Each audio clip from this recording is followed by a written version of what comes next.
재혼 상대방이 부모님을 전혀 돌보지 않고 부양료마저 지급하지 않는 경우가 있습니다. 자녀가 부양의 여력이 있다고 하더라도 재혼 상대방에게 부양료를 청구할 수 있습니다. 다만 재혼 상대방이 이라면 이러한 협의가 잘 이루어지지 않는 것이 현실입니다. 안녕하세요. 법무법인 백송 대표 변호사 박윤혜입니다. 안녕하세요. 윤재현 변호사입니다. 오늘 주제는 피성년 후견인의 연재판인데 최근에 윤재현 변호사님이 실제 처리한 사례를 중심으로 살펴보겠습니다. 최근 많은 분들께서 치매인 부모님의 재산 문제에 대해서 문의가 많습니다. 재혼한 부모님이 치매 등의 이유로 친자녀의 돌봄을 받게 되었는데 재혼 상대방이 부모님을 전혀 돌보지 않고 부양료마저 지급하지 않는 경우가 있습니다. 자녀로서도 치매에 걸리신 부모님을 홀로 부양하기가 쉽지는 않은데 어떻게 법률적인 도움을 받을 수 있는지 알아보도록 하겠습니다.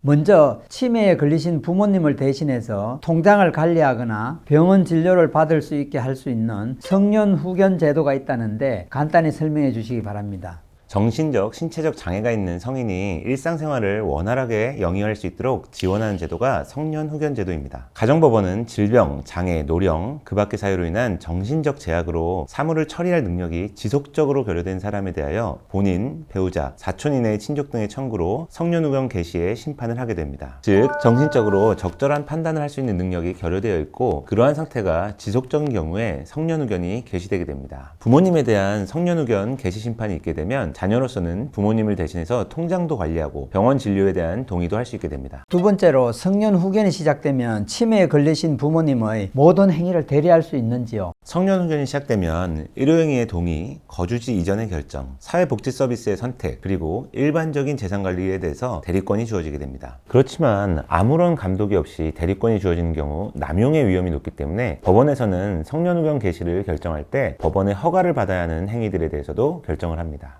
일반적인 법원 허가사항은 어떤 것이 있는지요? 네, 법원 허가사항으로는 영업에 관한 행위, 금전을 빌리는 행위, 의무만을 부담하는 행위, 예를 들면 증여가 있겠죠. 부동산을 처분하는 행위, 상속의 단순 승인, 포기 및 상속 재산의 분할에 관한 협의, 그리고 소송행위 및 이를 위한 변호사의 선임 행위 6가지 정도입니다. 즉, 피성년 후견인의 재산이나 신분에 중대한 변화가 오거나 부담을 가질 수 있는 사항에 대해서는 법원의 사전 허가를 받도록 하였다고 이해하시면 되겠습니다. 네, 자세한 설명 감사합니다. 치매에 걸리신 부모님의 재혼 상대방에게 부양료나 재산을 달라고도 할 수 있는지요? 성년 후견인이 되었다면 부모님의 일반적인 행위를 대리할 수 있습니다. 따라서 적법한 권한을 갖고 재혼 상대방에게 청구하거나 협의를 할 수 있는 것입니다. 기본적으로 협의를 통하여 부양에 필요한 재산을 달라고 하는 것이 필요합니다. 의식주에 필요한 비용, 병원비, 개호비, 문화활동비, 재활비용 등이 모두 부양료에 포함될 수 있습니다. 부부 사이의 부양 의무는 1차적인 의무이기 때문에 자녀가 부양의 여력이 있다고 하더라도 재혼 상대방에게 부양료를 청구할 수 있습니다. 또는 매월 부양료를 받는 것이 서로 부담스럽고 믿기 어렵다면 적정한 정도로 재산을 미리 이전받는 것도 협의할 수 있습니다. 다만 재혼 상대방이 친자녀가 있고 재산을 모두 친자녀들에게 물려줄 생각이라면 이러한 협의가 잘 이루어지지 않는 것이 현실입니다. 이러한 경우에는 결국 변호사의 도움을 받아서 소송으로 문제를 해결할 수밖에 없겠죠. 네, 소송을 통하여 재산을 분배받는 방법은 무엇이 있는지요? 소송행위 및 변호사 선임은 법원의 허가사항이므로 그 필요성에 대하여 잘 준비하고 구체적으로 설명하여 법원의 허가를 받을 필요가 있습니다. 부모님의 재혼 상대방과 돈을 주고받으면서 보관증이나 차용증을 받아놓았다면 해당 문서를 근거로 보관금 반환 소송 내지 대여금 반환 소송을 진행할 수 있습니다. 부부 사이라도 소송이 불가능한 것이 아니기 때문에 받아야 할 근거가 있다면 충분히 소송이 가능합니다. 부양료도 협의가 되지 않는 경우에는 소송으로서 인용받을 수 있습니다. 재혼 상대방과 사이에 보관증이나 차용증이 없고 연락도 두절된 상태라면 어떻게 해야 하나요? 재혼 상대방과 완전히 연락이 두절되고 재산 상황에 대하여도 공유를 해주지 않는 경우에는 부모님의 의사를 확인하여 이혼 소송을 고려할 수 있습니다. 이혼 소송에 대해서도 법원의 사전 허가를 받아야 하는데요. 이때에는 부모님이 재혼 상대방과 이혼 의사가 있다는 것을 증명해야 됩니다. 이혼의 경우 신분상에 중대한 변화가 있기 때문에 법원에서 이혼 소송의 허가를 함에 있어서는 매우 신중한 태도를 보이고 있습니다. 이혼 소송의 허가를 받았다면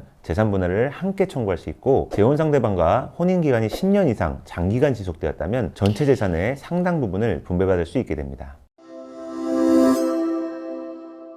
네, 지금까지 자세한 설명 감사합니다. 끝으로 마무리 말씀 부탁합니다. 네, 오늘은 치매에 걸리신 부모님이 재혼 상대방에게 재산을 분배받는 방법에 대해서 알아보았는데요. 성년후견 개시와 소송허가 등의 제도를 적절히 이용해서 상호간의 분쟁을 최소화하는 것이 바람직할 것 같습니다. 오늘 영상 내용이 유익했다면 구독과 좋아요, 알림 설정도 부탁드립니다. 감사합니다. 감사합니다.